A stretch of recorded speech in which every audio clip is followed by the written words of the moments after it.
কথা ক'ব নাজানো আচলতে আপোনালোকক পিঠি দিয়া নিচিনা নাই লগা নহয় জানো আপোনালোকক পিঠি দিয়া নিচিনা নাই লগা নহয়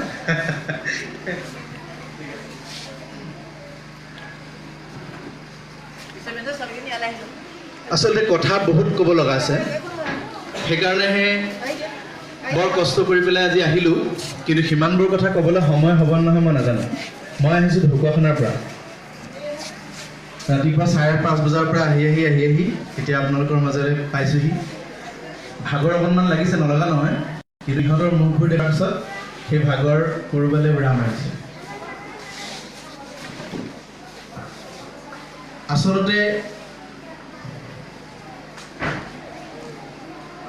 আমাৰ জীৱনটোত বহুতবোৰ কথা শিকিব লগা থাকে পঢ়া শুনাত অংকত 100 পাম নে 99 পাম বিজ্ঞানত 100 পাম নে 99 পাম সেইটো যিমান গুৰুত্বপূৰ্ণ কথা একেলগে আমাৰ জীৱনটোত থাকিব লগা কিছুমান উপাদান আছে নে নাই বা গোটাব পৰা হৈছে নে নাই সেই কথাটো পাতিব লগাও বৰ গুৰুত্বপূৰ্ণ কথা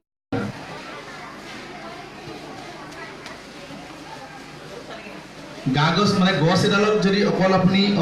মানে যিখিনি বস্তু লাগে তাক দি আছে ৰ'দটো যদি নিদিয়ে সি হেলেকা হয় বগা হয় কিবা হয় ধেপা হৈ নাযায় জানো সেই তেনেকুৱা নিচিনা কথা মানুহৰো অকল ভাত খাই থাকিলে বা ভাল ফল মূল খাই থাকিলে মানুহৰ মগজ বিকাশ নঘটে বা কেৱল গণিত বিজ্ঞান সমাজবিদ্যা পঢ়ুৱাই থাকিলেও ল'ৰা ছোৱালীৰ যিমান বিকাশ হ'ব লাগে সিমান বিকাশ নহ'বও পাৰে যদিহে তাক দিব লগা আৰু কিছুমান বস্তু দিয়া নাযায় এতিয়া কি কিনো দিব পৰা যায় তাকে আচলতে অকণমান মই ক'ব বিচাৰিম কথাটো হৈছে যে আজি এই অনুষ্ঠানটোলৈ অহা কথা আছিল মোৰ যিজন শিক্ষাগুৰু মানে মই তেওঁ পোনপটীয়া ছাত্ৰ নহয়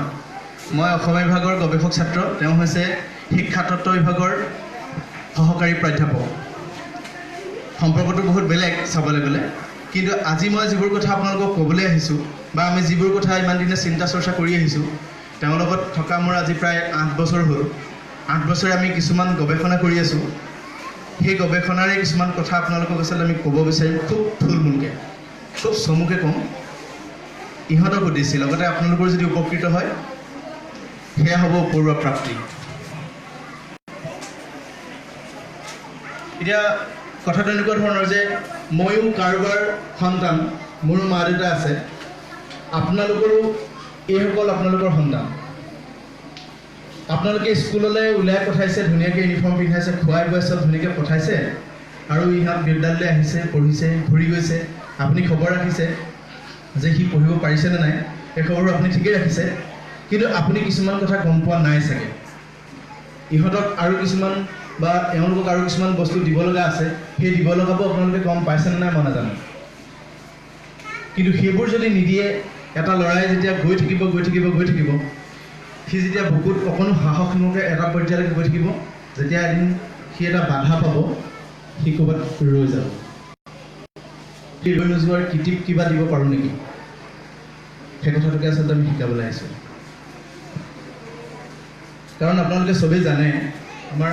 জ্যেষ্ঠসকলে বেছি ভালকৈ জানে যে আমাৰ যেতিয়া যৌথ পৰিয়াল যেতিয়া আছিল সকলোৱে আমি আমাৰ দদাই বৰ্তা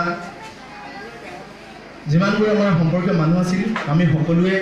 একেলগে আছিল কিন্তু 80 দশকৰ পিছত এনেকুৱা এটা অৱস্থা আহিল যে আমি লাহে লাহে অনুভৱ কৰিলোঁ যে নহয় আমি একক মানে সুকীয়া পৰিয়ালত আমি থাকিব লাগে আমি আৰু ইমানবোৰ মানুহৰ মাজত থাকি আমাৰ ল'ৰা ছোৱালীবোৰ ইমান ভাল কৰিব পৰা নাযাব বা ভাল নহ'ব এনেকুৱা ধৰণৰ ধাৰণা এটা চাগে মানুহৰ মাজলৈ আহিছিল সমাজ ব্যৱস্থাত তেনেকুৱা ভাঙোন্মুখী এটা ৰূপলৈ গৈছিল যোৱাৰ পিছত কি হৈছিল যে লাহে লাহে আমি এটা সুকীয়া পৰিয়াল গঢ় দিবলৈ আৰম্ভ কৰিলোঁ মাক বাপেক আৰু ল'ৰা ছোৱালীকেইটা মাক দেউতাক যদি খেতি পথাৰত ব্যস্ত হয় যদি কোনোবা চাকৰিয়াল হয় যদি আন ব্যৱসায় বাণিজ্যত ব্যস্ত হয় তেতিয়াহ'লে ল'ৰা ছোৱালীকেইটা কেনেদৰে আগবাঢ়িছে তদাৰক কৰা মানুহ নাথাকে কিন্তু আগতে এনেকুৱা আছিল যে বৰ্তাকে চাইছিল দদায়েকে চাইছিল বা কোনোবা ককাকে চাইছিল আইতাকে চাইছিল সেই চোৱাৰ ফলত কি হৈছিল যে কিবা এটা দায়িত্ববোধ আছিল সকলোৰে সিহঁতেও নিজৰ সম্পৰ্কীয় মানুহবোৰৰ প্ৰতি মৰম চেনেহ আকুলতা এটা অনুভৱ কৰিছিল গাঁওবিলাকত এতিয়াও মোটামুটি ভাল হৈ আছে বুলি ভাবি থাকোঁ কেতিয়াবা কিন্তু নিজৰ গাঁওখনলৈ গ'লে কেতিয়াবা আকৌ আচৰিতে হওঁ, সঁচাকৈ গাঁওবোৰ ঠিক হৈ আছেনে? গাঁওবোৰ গাঁও হৈ আছেনে? কিমান গাঁওবোৰ গাঁও হৈ আছে আপোনালোকে নিজে নিজে সকলোৱে চাগে অনুভৱ কৰা হৈছে লাহে লাহে। আৰু 10 বছৰ পিছত, 20 বছৰ পিছত হয়তো ইহঁত যেতিয়া আমাতকৈ ডাঙৰ হ'বগৈ, অসমত আৰু গাঁও নাথাকে, বা ভাৰতবৰ্ষত গাঁও কনচেপ্টেই নাথাকিব, নোহোৱা হৈ যাব। লাহে লাহে যিটো ধৰণে মানুহৰ মাজলৈ পৰিৱৰ্তন আহি আছে, আপোনালোকে গম পাইছে নে ক'ব নোৱাৰোঁ, যে গাঁও বুলি কোৱা আমি যে যেনেকৈ সমাজ পাতি আছোঁ, থাকিব টাউনত যে ফ্লেট বনাইছে, ফ্লেটত এখন এখন গাঁও হ'ব, ফ্লেটৰ নাম থাকেই কিবা কিবি এপাৰ্টমেণ্ট কিবা কিবি, সেইবোৰেই এখন এখন গাঁও হ'ব। আমাৰ গোটেই ব্যৱস্থাটো তেনেকুৱালৈ গৈ আছে। গতিকে মই অভিভাৱকসকলক আচলতে ক'বলৈ বিচাৰিছোঁ এইখিনি কথা। আপোনালোকে আশা কৰি থকা ল'ৰাটো আপোনাৰ ওচৰত আছেনে নাই এতিয়া? আপুনি যিটো ল'ৰা জন্ম দি সপোন দেখি আছে, আপুনি যিটো ল'ৰা স্কুললৈ পঠিয়াই ধুনীয়াকৈ গৰম ভাত খুৱাই, ইহঁতক ঘিউ মৌ যি পাৰিছে খুৱাই পেলাই যিটো ল'ৰা আপুনি পঢ়ুৱাই ভাল মানুহ কৰাৰ সপোন দেখি আছে, সেই সপোন দেখি থকা ল'ৰাটো এতিয়া আপোনাৰ কিমান ওচৰত আছে? আজি আমি প্ৰমাণ চাম অলপ পিছত। কিমান ওচৰত আছে আপুনি ক'ব পৰাকৈ বা নোৱাৰাকৈ? আচৰিত কথা, বৰ আচৰিত ধৰণৰ কথা। ইহঁত কিমান দূৰ ওচৰত আছে মই নাজানো, কিন্তু যিবোৰ আমি পৰিসংখ্যা চাই থাকোঁ, যিবোৰ আমি ঘটনা পৰিঘটনা চাই থাকোঁ, সেইবোৰত কেতিয়াবা অলপ নিজেই আচৰিত হওঁ, ভয় খাওঁ। শেহতীয়াকৈ আপোনালোকে যদি নিউজ পেপাৰ পঢ়িছে বা টিভিত দেখিছে, তেতিয়াহ'লে দেখিছে যে ডিব্ৰুগড় বিশ্ববিদ্যালয়ত এই 2 মাহৰ ভিতৰত 2টা আত্মহত্যাৰ ঘটনা ঘটিছে। আৰু অতি দুখ লগা কথাটো হৈছে, এইবোৰ ক'ব লগা কথা নহয়, কিন্তু দুখ লগা কথাটো হৈছে যে প্ৰথম ছোৱালীজনীয়ে লিখি থৈ গৈছে, ছুইচাইড নোটত লিখি থৈ গৈছে যে তোমালোকক দুখ দিবলৈকে এনেকুৱা কাম কৰিলোঁ। মাক দেউতাকক দুখ দিবলৈ সেই ছোৱালীজনীয়ে ছুইচাইড কৰিছে। দ্বিতীয়টো ল'ৰা ঢুকুৱা আজি 10 দিন হোৱা নাই, একেই অৱস্থা। সি ফিজিক্স পঢ়িব খোজা নাছিল, সি পদাৰ্থ বিজ্ঞান পঢ়িব খোজা নাছিল। দেউতাকে মাকে জোৰ জবৰদস্তি পদাৰ্থ বিজ্ঞান পঢ়াবলৈ হোষ্টেলত ঠেলি হেঁচি ভৰাই থৈ গৈছিল। সি কৈছিল যে সি কষ্ট পাইছে, সি পঢ়িব নোৱাৰে, সি ফিজিক্স পঢ়িব নোৱাৰে, সি বহুত কষ্ট পাইছে। কিন্তু তাক কি কৰা হ'ল, তাক ফিজিক্স পঢ়িবলৈ দিয়া হ'ল। অৱশেষত সি 3টা বছৰ যেনে তেনে পঢ়ি, ইণ্ডিকেটেড ফিজিক্স বুলি কয়, সি হায়াৰ ছেকেণ্ডেৰী পাছ কৰি অহাৰ পিছৰ পৰা কোনোমতে আহি এতিয়া 3 বছৰ কমপ্লিট কৰাৰ পিছত, এতিয়াতো পৰীক্ষা আছে ডিচেম্বৰ 1-2 তাৰিখৰ পৰা, সি পঢ়িব আৰু নোৱাৰিলে। গতিকে সি গুচি যোৱাটোকে শেষ কথা বুলি ভাবিলে। এতিয়া কথাটো হৈছে, ইমান মৰমেৰে ইমান আকুলতাৰে এটা ল'ৰা বা এটা সন্তান জন্ম দি তোলাৰ পিছত যদি সেই ল'ৰাটোৱে মাক দেউতাকক তেনেকুৱা ধৰণে হতাশ কৰে, তেতিয়াহ'লে নিশ্চয় ভাবিবলগীয়া নহ'ব জানো কথাটো? বা সিহঁতেনো কিয় তেনেকুৱা এটা কাম কৰিবলৈ সাহস কৰিলে? কিবা এটা কেক নাইনে? কিবা ব্যৱধান আছে মাক দেউতা আৰু সন্তানৰ মাজত? কিবা এটা ব্যৱধান নথকাকৈ এটা ল'ৰা বা এজনী ছোৱালীয়ে বা মই মোৰ মা দেউতাৰ কথা এবাৰো নভবাকৈ মই এটা ঘটনা কৰিম নে, কাম এটা কৰিম নে? গতিকে আপোনালোকে যিকেইটা ল'ৰা ছোৱালী নিজৰ কৰিব বিচাৰিছে, ধুনীয়া কৰি ৰাখিব খুজিছে, সিহঁতৰ হাঁহিটো মুখত অনবৰত আপুনি থকাটো বিচাৰিছে, তেতিয়াহ'লে আপোনালোকে কি কৰিব? আপোনালোকে নিশ্চয় আপোনাৰ ল'ৰাটোৱে কি ভাল পায়, কি কৰিবলৈ সি সক্ষম, তাক যদি সি 25 কেজিত মানে ভাৰৰহে বা 2 বা 3 ডাঙৰি ল'ৰা এটাই দাঙিব পাৰে, তাক যদি 5 এটা দিয়ে, তাৰ নিশ্চয় কি হ'ব? সি হয়তো দাঙিব পাৰিব,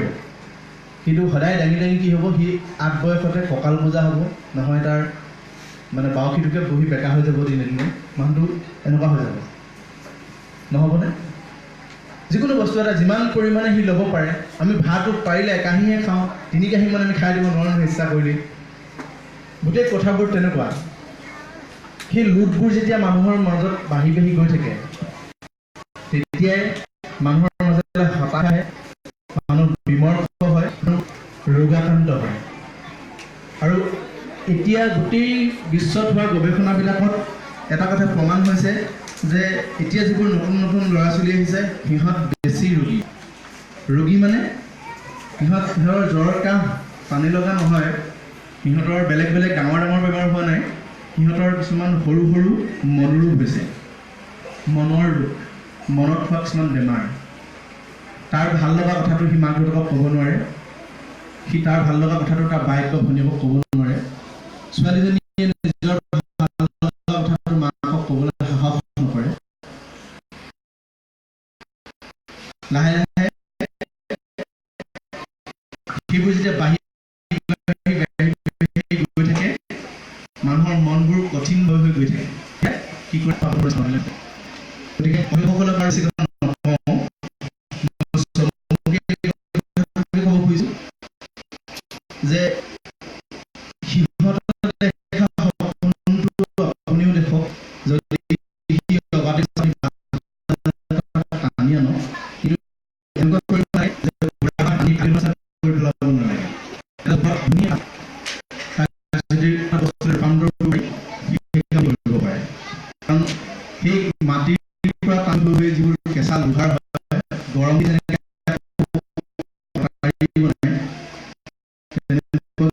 আপুনি যদি আপোনাৰ উত্তাপ দিয়ে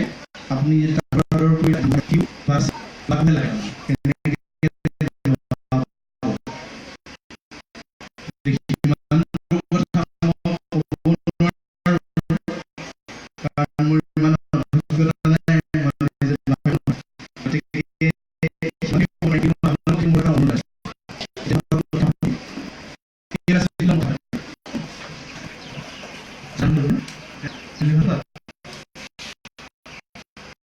ঠিক আছে কিন্তু ক'বলৈ কোনে গাইছে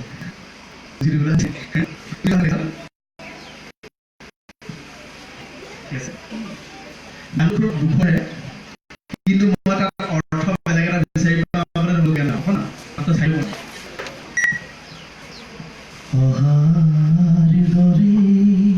উভতি আঁতৰি গ'লা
এতিয়া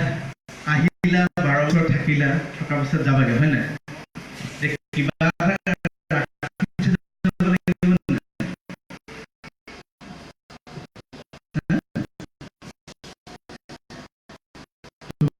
যদি কোনোবাই মনত ৰাখিব লাগে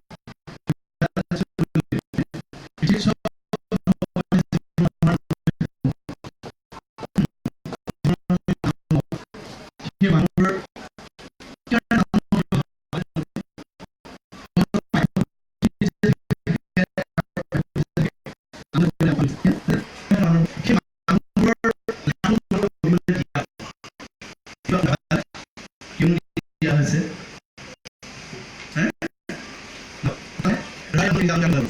মানুহজনৰ নাম কি লৈছে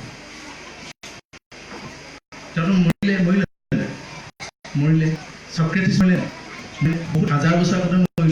মৰিলে আজি মামৰা মানে বিশ্ৰামপুৰ জাতীয় বিদ্যালয়ত চক্ৰেটিছ মৰিছিল নাই হাজাৰ বছৰ আগত লৈছোনে মই যে ক'লো মানুহ আহিলে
জীৱনটো যি কিবা উদ্দেশ্য তুমি যেতিয়া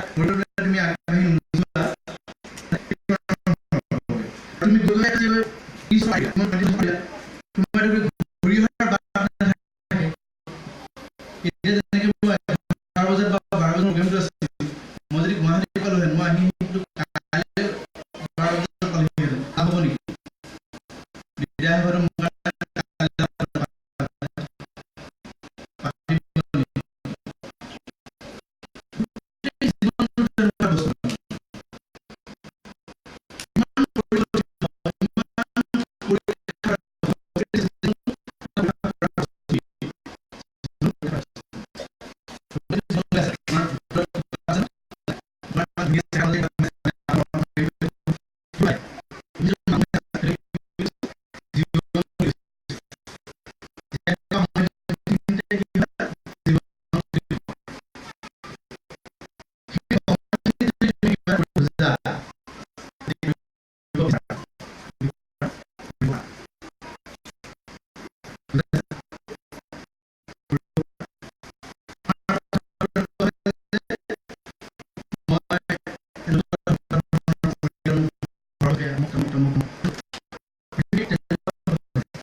নিজে গৈ আজি অনুভৱ কৰিছা অনুভৱ কৰিছা এই পৰা মই কিবা কৰিবলৈ কথাটো কোৱা নাই। তোমালোকৰ মা দেউতাই যিখিনি কষ্ট জীৱনটো ন্যাইছে তোমালোকে তাতকে এটা ভাল জীৱন কটাব লাগে।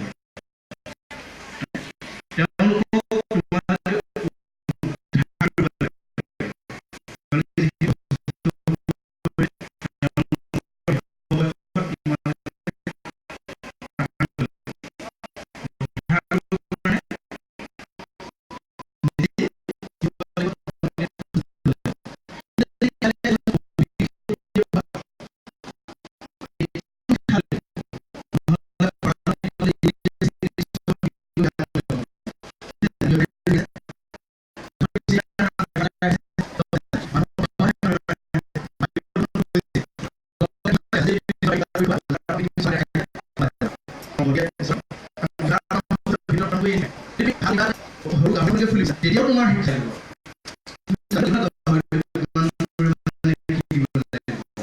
ঔষধবোৰৰ নামবোৰ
পৰীক্ষা হৈছে এটা মহা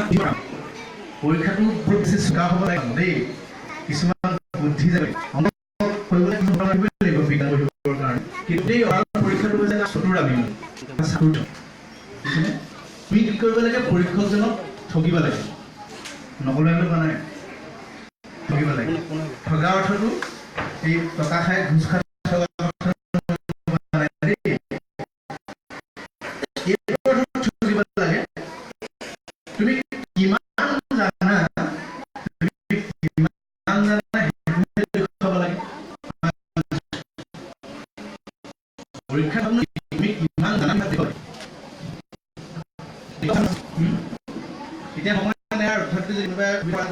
কৰিব পাৰা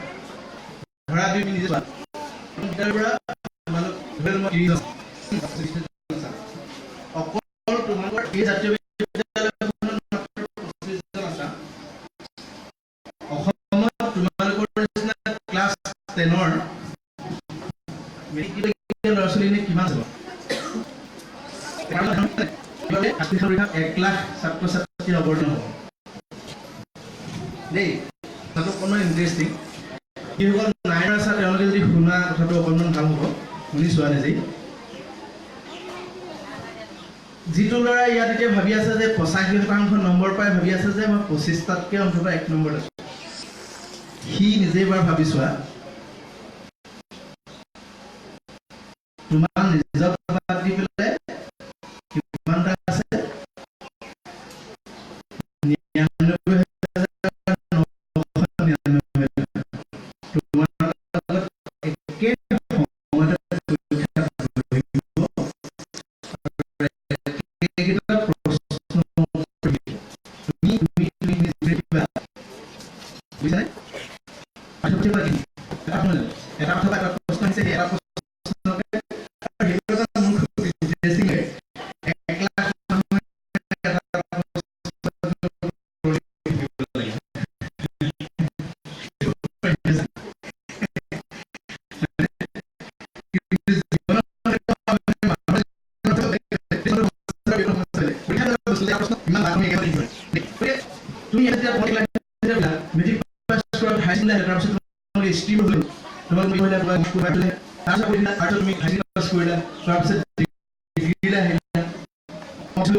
10,000 বা 15,000 ষ্টুডেণ্ট হ'ল বোলে ইংৰাজী মেজৰ ল'ৰাবিলাকৰ গোটেই যেতিয়া ডিব্ৰুগড় বা ইমানবোৰ ইউনিভাৰ্চিটি মিলাই হ'ল বোলে ইমান বা ঠিক আছে ডিব্ৰুগড় ইউনিভাৰ্চিটি মিলিলোঁ ইংৰাজী ডিব্ৰুগড় ইউনিভাৰ্চিটি আণ্ডাৰ 180খন কলেজ আছে সেই 180খন কলেজত ইংৰাজী ছাবজেক্টটো আছিল ইংৰাজী কি হ'ল প্ৰত্যেকটো ডিপাৰ্টমেণ্টত 40 কিমান হ'ল 10,000 বা 14,000 হ'ল ইউনিভাৰ্চিটি চিট কেইটা আছে 60টা এতিয়া তুমি যদি জীৱনত লক্ষ্য লৈছা যে নহয় মই সেই 60টাৰ ভিতৰত এটা হ'ব খোজো বা 50টাৰ ভিতৰত এই যে 1 লাখৰ যে 10,000 15,000 আহিলে তাৰমানে চালি লৈ আছা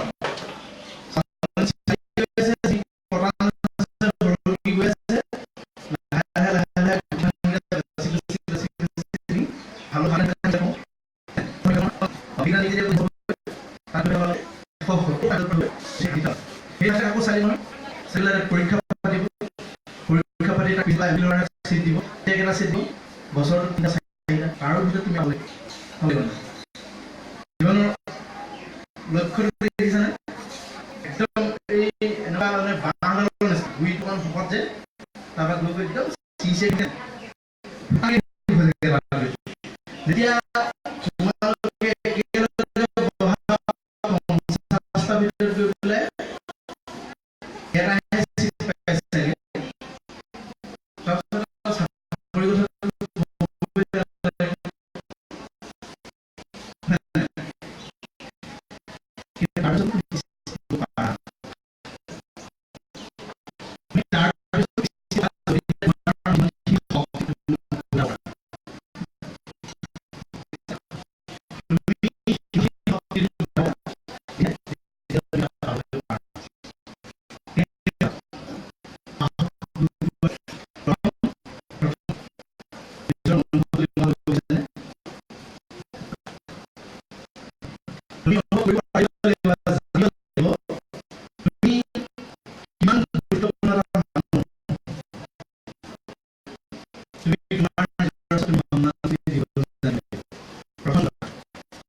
ভাবিছা তোমাৰ কথা যে তোমাৰ কি হ'ল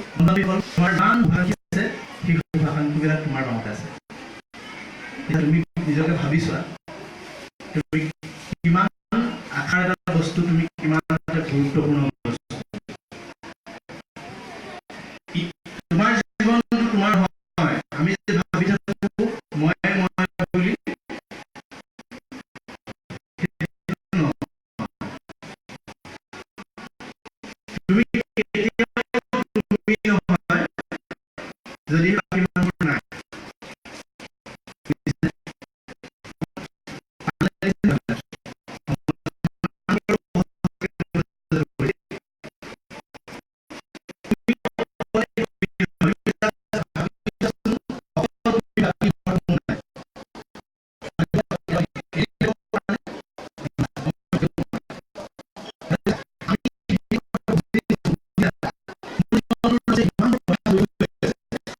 তুমি চলাই আহিছা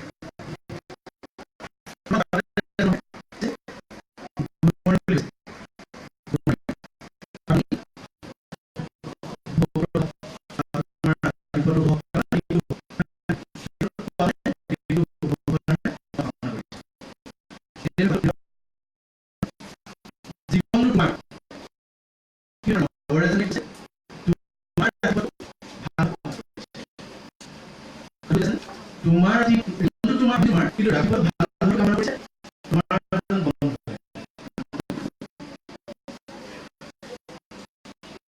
কিন্তু তুমি